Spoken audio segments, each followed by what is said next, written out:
नमस्ते प्रणाम हर हर महादेव। स्वागत बरुआ सबके हमारे पीकेपी भोजपुरी यूट्यूब चैनल में। और हम बनी आप सबके छोट भाई प्रेम कुमार प्रेम। जी हाँ, फिर से एगो बहुत बड़ भोजपुरी के नया अपडेट लेके आ गई बनी।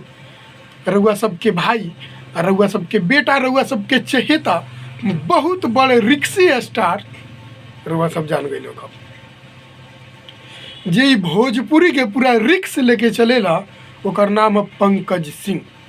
जी हाँ, आज पंकज सिंह जी के एगो बहुत बड़ा अपडेट लेके आइल बानी। अब बहुत दिन बाद एगो गाना रिलीज भइल बा पंकज सिंह जी के, काहे कि काफ़ी भोजपुरी में तांडव मचाई। बहुत ही ज़बरदस्त एल्बम पंकज सिंह ऑफिशियल से रिलीज भइल बा, कोइरान, बबुआन, पंडितान। जी हाँ, ये तीनों जाति के नाम पर भाई रिक्सी स्टार पंकज सिंह जी के गाना आ गई बा।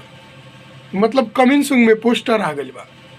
बहुत जल्द Pankaj Singh official YouTube channel से रउआ सबके देखे के मिली और सुने के मिली।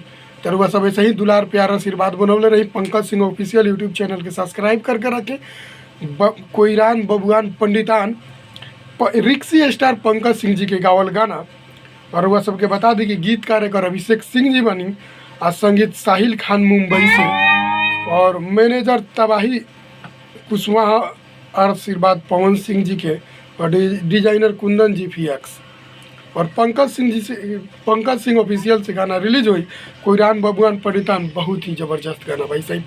पीकेपी भोजपुरी यूट्यूब चैनल और अपन छोट भाई पे बनौले।